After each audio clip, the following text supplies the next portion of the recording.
Look, we've all been there, right?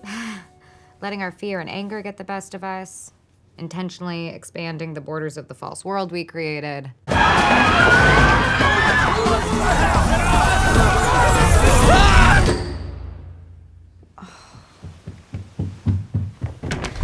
Mom, are you coming down soon? Mom, our game is freaking out.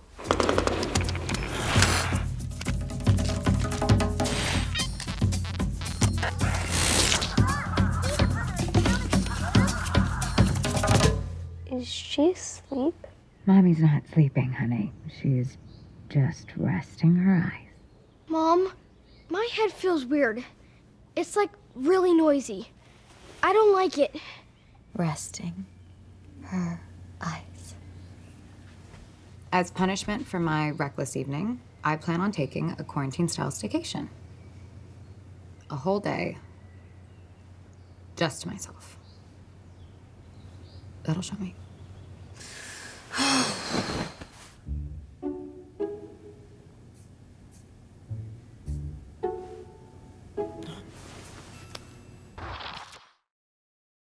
Welcome back, everyone. This is going to be my new Wandavision Nightmare video. I was already making this new video, then Marvel dropped a new trailer for Wandavision episode 7 that has another big Nightmare Easter egg in it that just helps prove the point that I was trying to make. So I'll explain what's going on during this and what's going on with Nightmare and all the Easter eggs for him during the series so far.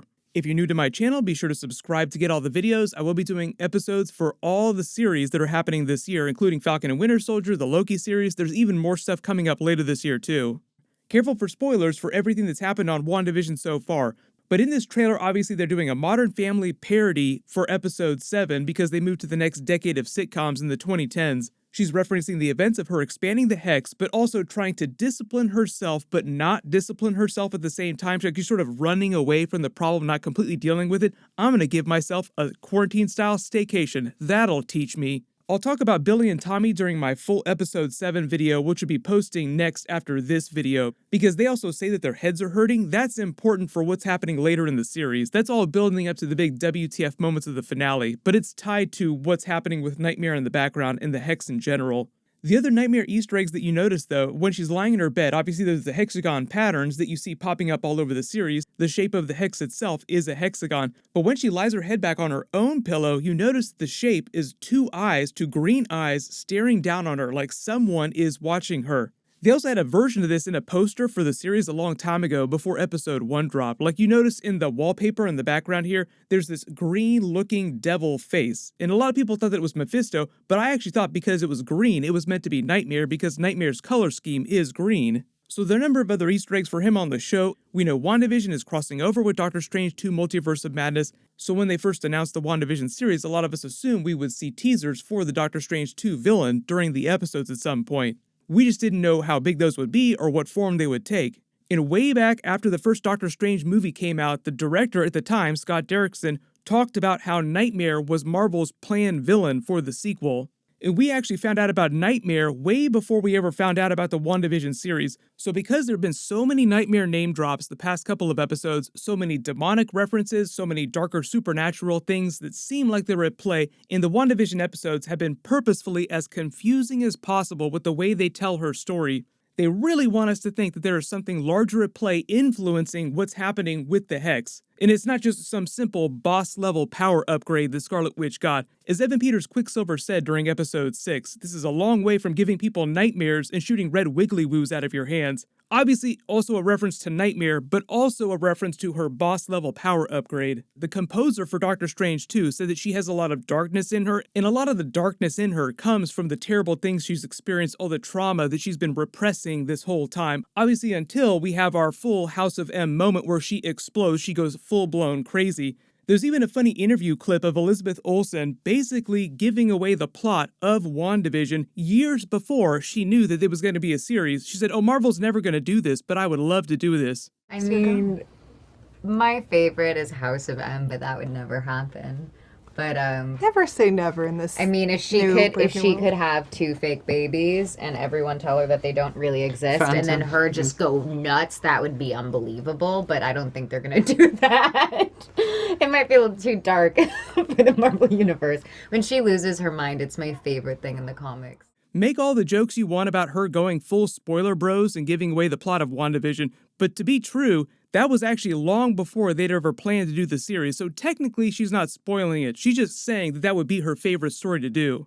So we've just been watching her on the episodes so far dealing with her trauma in the most unhealthy way possible, mostly by ignoring it and creating the Hex to give herself this place to live out a fantasy family life with Vision and the twins, Billy and Tommy. Like the Hydro Soap commercial says, go to a place where you can run away from all your problems, which is basically what the Hex is.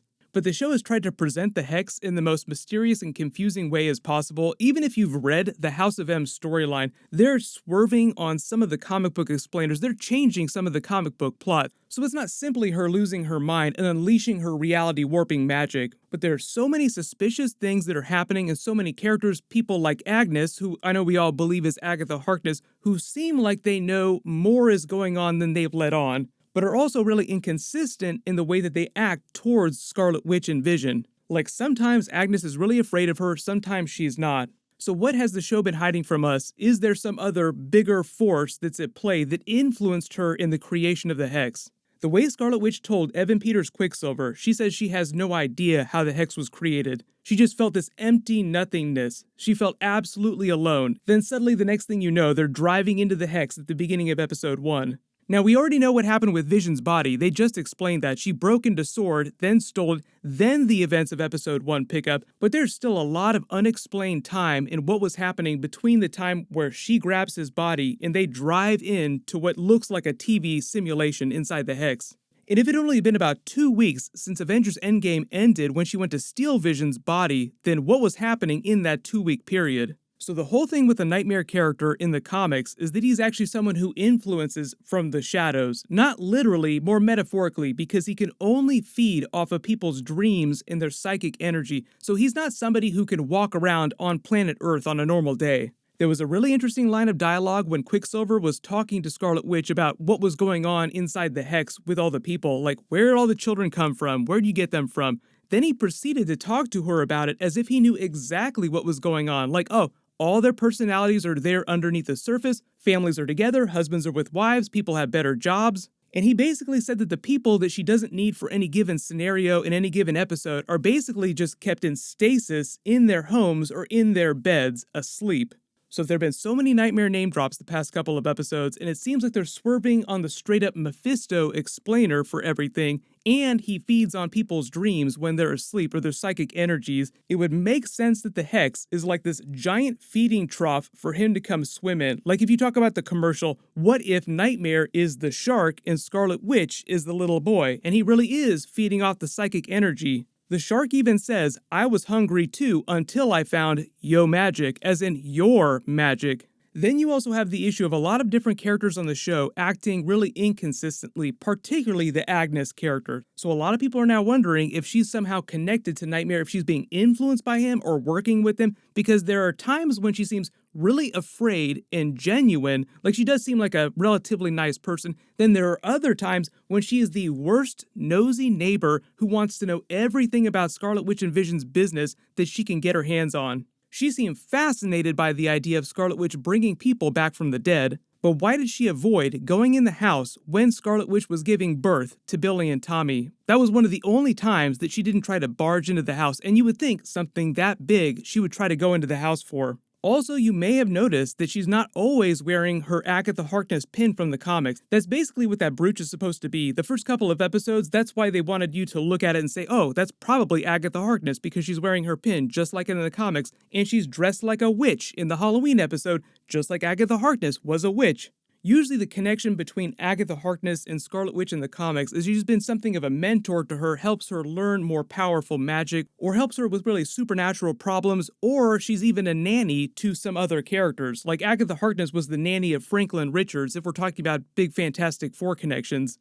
So if Agnes really is Agatha Harkness and she is a sorceress, just like Doctor Strange is a sorcerer, she'd be powerful enough to counteract some of the effects of the Hex, and it would explain why she's able to speak and actually have some sort of movement, while all these other people on the periphery are just stuck stationary dead in their tracks. There are theories that maybe she was posing as a therapist to Scarlet Witch at some point after Avengers Endgame during that 2-week period before she went to steal Vision's body. And maybe in working with Nightmare, she was one of the people that pushed Scarlet Witch to go steal Vision's body and gave her the idea for creating the Hex. But here's the thing with her acting very inconsistently, the whole idea that Nightmare might actually be possessing different characters on the show. Because for a long time, people were wondering if Evan Peters was going to be playing a version of Nightmare or Mephisto on the TV show. He certainly acted in a very suspicious way, and when he got knocked over the tombstones, one of the tombstones even read, "Not on her side," as if to give a clue to the fact that this character who was posing as her brother did not have her best interests at heart.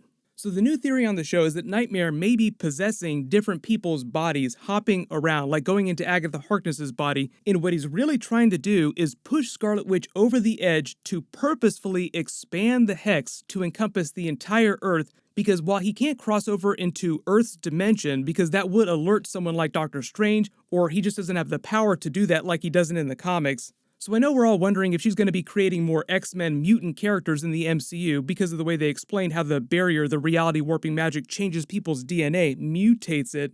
But also the other threat would be that she covers the entire planet with the Hex. That would give Nightmare access to the entire planet of people. And if he really is going to wind up being the main villain of Doctor Strange 2, then obviously they wouldn't defeat him during WandaVision, and we're all expecting a Benedict Cumberbatch Doctor Strange crossover by the finale when Scarlet Witch really goes over the edge. But again, the whole idea here is that it's Wanda that's doing all these things, but she's being pushed over the edge, she's being antagonized for the purposes of expanding the Hex so that Nightmare can eventually cross over into our dimension fully. So everyone just post all your theories in the comments below. How do you think that Nightmare is tied up in all this? What do you think the true purpose of the Hex is? Because obviously there's something darker at play than her just creating a bunch of mutants and living out a fantasy life with Vision and the children. My full WandaVision Episode 7 video is going to post on Friday just like normal. Everyone click here for that WandaVision Avengers Endgame deleted scene that explains what happens right before she steals Vision's body and how she comes to the Hex in Episode 1. And then click here for my full WandaVision Episode 6 video. Thank you so much for watching. Everyone stay safe, and I'll see you guys tonight.